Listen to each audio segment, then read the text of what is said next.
Cyrus Janssen, vous avez vécu longtemps en Chine, alors que l'Amérique paraît prête à détériorer ses relations, même avec des voisins proches comme le Canada. Il y a ici une opportunité pour la Chine d'en tirer parti. Ironiquement, alors que la Chine fête le 80e anniversaire de la victoire sur le fascisme, Donald Trump agit comme un dictateur fasciste à la tête des États-Unis. Mais tu connais bien la Chine. Que penses-tu que soit la véritable aspiration de la Chine pour le monde? Cette semaine, j'ai eu le plaisir de rejoindre Piers Morgan, célèbre commentateur politique britannique, dans son émission. Pour discuter de la récente rencontre du Premier ministre indien Modi avec Xi Jinping à Pékin, cette rencontre était monumentale, car elle marquait la première fois en 7 ans que le Premier ministre indien se rendait personnellement en Chine. La principale raison était la décision de Donald Trump d'imposer un tarif douanier de 55%, l'un des plus élevés au monde, contre l'Inde, censée être l'allié la plus proche des États-Unis en Asie. C'était ma deuxième apparition dans l'émission de Piers Morgan, accompagnée d'autres intervenants, dont Madame Barkha Dutt, journaliste indienne très en vue, avec près de 7 millions d'abonnés sur Twitter. Le monde évolue plus vite qu'on ne l'imagine. Profitez donc de cette conversation importante. Le vaste défilé militaire de la Chine aujourd'hui a officiellement eu lieu pour marquer les 80 ans depuis que le pays a vaincu le Japon lors de la Seconde Guerre mondiale. Mais en réalité, il s'agissait d'envoyer un message, et le message n'était pas très subtil. C'est la première fois que Xi Jinping de Chine, Kim Jong-un de Corée du Nord et Vladimir Poutine de Russie apparaissent ensemble. Les principaux dictateurs du monde ont assisté à une impressionnante démonstration militaire, incluant missiles nucléaires, armes laser, drones sous-marins, géants et loups robots. Honnêtement, c'était sûrement ce que Trump voulait pour son propre défilé à Washington District de Columbia plus tôt cette année. Et le président américain, délibérément non invité, semblait un peu vexé. Il a adressé ses salutations à Poutine et Kim Jong-un dans son message aux dirigeants chinois. Alors que vous complotez contre les États-Unis d'Amérique, eh bien, qu'ils complotent ou non, la soi-disant alliance anti-OTAN veut que le monde occidental sache qu'elle est sérieuse. Modi d'Inde a également multiplié les poignées de main à Pékin cette semaine. Beaucoup voient là un signe que la guerre commerciale de Trump et son rapprochement avec l'OTAN ont uni les grandes puissances mondiales. On évoque avec excitation une nouvelle guerre froide, un nouvel axe du mal et la fin de la suprématie américaine. Un contre-argument soutient que la puissance américaine doit rester limitée à ses frontières, que ceux qui parlent d'axe du mal n'ont apporté rien d'autre que la dette et la guerre. Alors, Xi Jinping est-il le nouveau shérif de la police mondiale? Et si c'est le cas, à quel point devrions-nous avoir peur? Cyrus Janssen, tu as beaucoup séjourné en Chine, tu es assez pro-chinois. Regarde-t-il ce qui se passe aux États-Unis, avec ce que beaucoup considèrent comme une stratégie assez chaotique, avec les tarifs douaniers et tout ça? Est-ce qu'il voit cela comme une opportunité? Cela avec l'Amérique qui semble prête à endommager et à fracturer ses relations, même avec des voisins proches, comme le Canada, et ainsi de suite. La Chine a ici une opportunité à saisir. Piers, tu as raison. En Chine, on ressent actuellement une grande opportunité. Il existe même un dicton pour Trump. Il a un surnom en Chine, qui est Tianguo, ce qui signifie littéralement « construire le pays » dans le domaine militaire. Les Chinois pensent vraiment que Donald Trump, avec ses tarifs douaniers et ses actions présidentielles, c'est assez ironique. La Chine fête les 80 ans de la victoire sur le fascisme. Donald Trump agit en dictateur fasciste. Et sa façon de diriger les États-Unis. Il compromet bon nombre des principes fondamentaux de notre Constitution et fait beaucoup de choses qui vont tout simplement à l'encontre de ce que nous représentons aux États-Unis ou de ce que nous sommes censés représenter. Et je pense que la Chine voit tout simplement une opportunité. Et c'est cela. Si vous parlez aux gens en Chine, ils voient que, vous savez, les Chinois sont toujours prêts à s'ouvrir pour faire des affaires. Les entreprises américaines prospèrent en Chine depuis longtemps. Il y a toujours une opportunité. Nous parlons de l'Afrique, je veux dire, si vous regardez l'Afrique.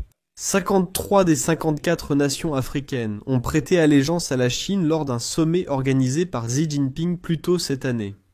En général, vous pouvez consulter plus de 300 enquêtes occidentales. Elles montrent en fait que la Chine est effectivement très populaire auprès des populations en Afrique. Parce qu'ils apportent de vrais avantages concrets au continent. Pas ce passé colonial que les États-Unis et leurs alliés européens perpétuent. Donc, honnêtement, je veux dire, Donald Trump est très populaire en Chine. Mais il est populaire parce que les Chinois sentent que la Chine devient plus forte grâce à cela. Par exemple, les sanctions contre l'industrie technologique ont poussé la Chine à accélérer et à s'améliorer. Vous mettez la Chine dans une impasse. Ils ne vont pas abandonner. Ils vont inventer une solution pour sortir de cette situation. C'est même ce qu'a dit Donald Trump. Il a dit « Nous ne pouvons plus imposer de tarifs douaniers aux semi-conducteurs. Cela encouragerait seulement les Chinois à progresser. » Et c'est exactement pour cela que Donald Trump a ce surnom de bâtisseur de pays. Et oui, je dirais que les Chinois sont très optimistes quant à l'avenir. Et encore une fois, Donald Trump, je veux dire, tu as visé juste, Pierce. Regarde ce qu'il a fait à nos alliés. Je suis aussi à moitié canadien, ma femme vient de Vancouver, au Canada. Incroyable qu'il ait détruit la relation géopolitique la plus importante des États-Unis avec leur allié le plus proche, le Canada. Écoutons, jouons l'avocat du diable. Je veux dire, est-ce qu'il les a vraiment détruites ou est-ce qu'il fait ce que Donald Trump aime souvent faire, c'est-à-dire tout jeter en l'air et voir ce qui retombe? Il a déclenché une guerre commerciale mondiale et pas mal de pays, y compris le mien, le Royaume-Uni, se sont pliés assez rapidement. Il paie maintenant bien plus qu'avant le second mandat de Donald Trump. Il y a donc une logique dans cette folie. Il pense que les tarifs douaniers peuvent être utilisés comme un outil de négociation très efficace et beaucoup de pays sont prêts à s'y plier. La question ici, selon moi, est l'Inde en fait-elle partie? C'est la présence du Premier ministre indien, Narendra Modi. Cela fait suite à Donald Trump et à la guerre commerciale, notamment les 55% de droits de douane sur l'Inde, ce qui a surpris beaucoup de gens. L'Amérique s'entendait bien avec l'Inde et semblait mettre cette relation à l'écart de la Russie, de la Chine, de la Corée du Nord. Maintenant, soudainement, à travers cette attaque économique, si l'on peut dire, contre l'Inde, cela semble avoir poussé l'Inde dans le giron de ce nouvel ordre mondial. Quel est votre point de vue indien? PIURS, je suis d'accord que le moment unipolaire est fini, mais je pense que Donald Trump n'a pas eu l'information. Il continue de se comporter comme s'il était le seigneur féodal du monde, capable de faire la leçon à d'autres nations souveraines. Il leur ordonne de se redresser, de faire des pompes comme un bon garçon, sinon ils seront punis. Du point de vue indien, la décision de Donald Trump d'imposer une pénalité supplémentaire de 25% à l'Inde pour son achat de pétrole russe est essentiellement perçue par les Indiens comme une atteinte à notre souveraineté. L'ambassadeur de l'Inde à Moscou a affirmé que nous achèterons le pétrole là où l'offre sera la meilleure. En prime, l'hypocrisie flagrante de l'Amérique est évidente. Laissez-moi vous donner quelques chiffres. Les Américains, et je ne sais pas combien d'Américains le savent, l'Amérique continue d'importer des engrais, du palladium et de l'uranium depuis la Russie. De janvier à mai, les importations de palladium et d'uranium ont augmenté de 37% et 28% respectivement. L'Union européenne achète du pétrole raffiné à l'Inde, l'Inde achète du brut à la Russie, le raffine, et l'Union européenne en achète pour une valeur allant jusqu'à 15 milliards de dollars d'importation de pétrole. Et devinez quoi? En plus de tout cela, l'Inde était aussi le plus grand fournisseur de diesel. Devinez pour quel pays? L'Ukraine en juillet. Je pense que ce que l'Inde essaie de dire à Donald Trump avec ses images en Chine, c'est Donald Trump, l'Inde a des options. Tu n'es plus notre tyran de cour si tu l'as jamais été.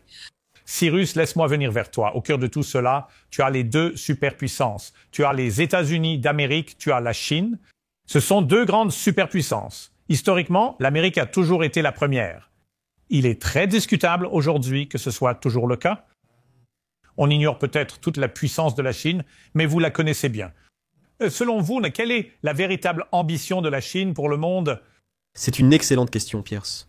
Et je pense que c'est très simple quand on regarde comment la Chine s'est transformée au cours des 40 dernières années. N'oublions pas que plus de 800 millions de Chinois sont sortis de la pauvreté pour rejoindre la classe moyenne. Je pense que, quand on va en Chine et qu'on y passe du temps, Pierce, tu le sais de première main, tu as réalisé un documentaire incroyable. Oui, c'est vrai. Sur ce point, Cyrus, je suis allé à Shanghai pendant 3 semaines et j'ai été stupéfait. Ce n'était rien. D'une certaine manière, je n'avais pas été aussi étonné jusqu'à ce que j'aille à Riyad et que je découvre à quel point c'était différent.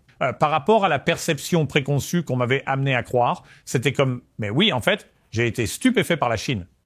Eh bien, laissez-moi vous dire les choses ainsi. J'ai été stupéfait parce que j'ai découvert à Shanghai.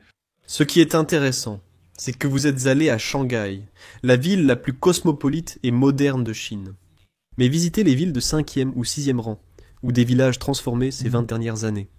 Vous pourrez voir un progrès continu dans toute la Chine, des grandes villes jusqu'aux petites villes. Une étude de 10 ans dans la Harvard Business Review a interrogé des citoyens chinois pour évaluer leur soutien au gouvernement. Mais dans ces villages ruraux, c'est là que le soutien au gouvernement chinois est le plus fort. Parce qu'ils constatent des résultats concrets.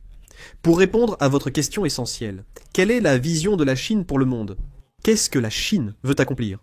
Vous savez, la première chose, c'est qu'ils doivent s'occuper de 1,4 milliard de personnes, n'est-ce pas? La Chine, avec l'Inde, compte parmi les pays les plus peuplés et porte une grande responsabilité. Oui, il y a un ralentissement économique et une crise immobilière. Tout n'est pas rose en Chine.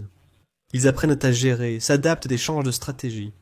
Encore une fois, ils avancent. Les énergies renouvelables, des choses qui transforment complètement l'avenir de notre monde entier. Quand vous regardez le Sud global, et c'est pourquoi l'organisation Brésil, Russie, Inde, Chine, Afrique du Sud dans le Sud global prospère en ce moment. Et pourquoi? Ce mouvement a beaucoup d'élan grâce à de nombreuses personnes dans le monde. Il faut sortir de la bulle médiatique occidentale. Et les gens qui veulent faire peur à propos de la Chine, et vous prêchez que « Oh, la Chine déteste l'Amérique, la Chine veut faire tomber l'Amérique », c'est complètement faux. Les Chinois, quand vous allez là-bas et que vous vous connectez avec eux, ils veulent faire des affaires avec l'Amérique. Les Chinois ont toujours été ouverts aux affaires américaines. Et le simple fait est que je pense que la Chine veut un monde multipolaire. Ils ne diront jamais « Nous ne voulons pas que vous travailliez avec l'Amérique ou les États-Unis ». En réalité, la Chine a été très, vous savez, reconnaissante envers l'Amérique. Ils ont reconnu. Regardez, vous êtes une superpuissance. Nous sommes une superpuissance. Pourquoi ne pas... Si vous êtes un pays africain en développement, pourquoi ne pas commercer avec nous deux? Nous ne disons pas de faire affaire uniquement avec la Chine. Mais ce n'est pas le cas pour les États-Unis, qui vont toujours en Afrique. Et nous n'apportons aucun investissement. Nous n'apportons aucun avantage concret. Nous disons seulement de ne pas commercer avec la Chine, car ils ne sont pas une démocratie comme nous. Mais pourtant, regardez l'état de la démocratie aux États-Unis. La grande majorité des Américains ne seraient pas d'accord pour dire que nous sommes une démocratie en ce moment. Donc encore une fois, il s'agit de se regarder dans le miroir et de voir comment nous pouvons nous améliorer. C'est ce que fait la Chine. Ils cherchent à s'améliorer, progresser et prendre soin de leur société. Le contraste frappant entre les deux, c'est que vous avez un gouvernement qui regarde vers l'avenir, qui prend soin de sa société. Il y a eu tellement de guerres, tellement de conflits, tellement de milliers de milliards de dollars américains qui ont été gaspillés au détriment du public américain.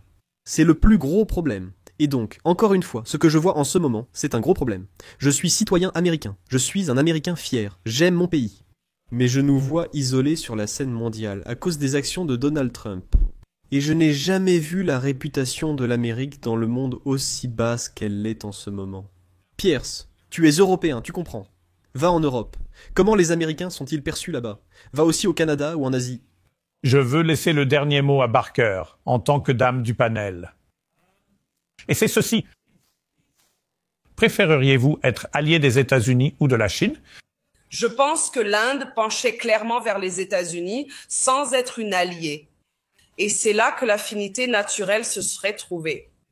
En raison de valeurs démocratiques communes et parce que pour beaucoup d'élites ou de classes moyennes indiennes, la mondialisation signifie occidentalisation. Vous savez, moi-même, j'ai étudié et grandi à New York, et il y a beaucoup de personnes comme moi. Mais cela, a dit Pierce, malgré mon scepticisme à l'égard de la Chine, malgré mon affinité naturelle avec l'Amérique en tant qu'État-nation, je pense que mon sentiment de fierté et de respect de moi en tant qu'Indienne est offensé par n'importe quel pays et n'importe quel dirigeant. En supposant qu'il ait le droit de me dire à moi et à mon pays quoi faire, comment nous comporter et ainsi de suite. Et je pense que ce que les Américains ne comprennent pas à propos de la réaction indienne, c'est ceci. Pour nous, il ne s'agit pas de tarifs et de commerce, et on peut débattre longuement de cela. Pour nous, il s'agit de souveraineté. Nous sommes encore en train de sortir de notre histoire, vous savez, avec les Britanniques. Nous sommes encore en train de sortir de notre histoire avec l'Empire. Nous sommes une jeune nation qui a dû se battre pour son autonomie, pour son indépendance. Pour l'Inde, c'est ça. Je voudrais juste ajouter un dernier point rapidement. Je ne sais pas. Nous n'avons pas précisé que les Américains appliquent une marge de 10% sur les armes vendues à l'Europe, puis envoyées à Kiev. Pour Trump, tout est affaire de business. Ne faisons donc pas croire que c'est une question de morale ou d'idéologie. Deuxième point, sauf si Trump conclut un accord avec les Chinois, ce qui reste possible. L'ancien calcul américain selon lequel l'Inde allait d'une certaine manière être la force de contrepoids face à la montée en puissance de la Chine dans l'Indo-Pacifique, Trump a remis en question et bouleversé ces calculs américains. Oublions ce que nous pensons et quelqu'un doit se demander si c'est vraiment intelligent. Je termine la vidéo avec le message final de Madame Barkadiut que je trouve très puissant. Et par rapport au changement mondial que nous voyons se produire partout dans le monde aujourd'hui. Vous vous souvenez de ces paroles en sachant. L'Inde se rapprochait des États-Unis grâce à des valeurs démocratiques communes. Mais l'attaque de Trump contre la souveraineté de l'Inde était une ligne rouge que le président américain n'aurait jamais dû franchir. J'ai mentionné plus tôt à Pierce comment les Canadiens se sont opposés aux États-Unis. Mais il ne m'a pas cru. Mais beaucoup de mes téléspectateurs de longue date savent que j'ai vécu au Canada pendant de nombreuses années. Je suis citoyen des États-Unis et du Canada, et je connais bien la situation. Cette réunion à Pékin restera l'un des événements majeurs de notre monde multipolaire. Si le gouvernement américain était intelligent, il penserait au changement rapide. Il comprendrait que l'intimidation et l'agression ne sont jamais une politique étrangère efficace. Merci à tous d'être arrivés à ce point de la vidéo. Restez avec nous pour notre prochaine vidéo. Une analyse de la visite de Modi à Pékin et ses raisons. 26 dirigeants mondiaux sont venus à Pékin pour le défilé militaire de la Chine. Abonnez-vous à la chaîne. Laissez-nous un commentaire ci-dessous pour nous dire ce que vous avez pensé de l'épisode important d'aujourd'hui. Et je ne vous remercierai jamais assez pour votre soutien incroyable. On a hâte de vous revoir dans la prochaine vidéo.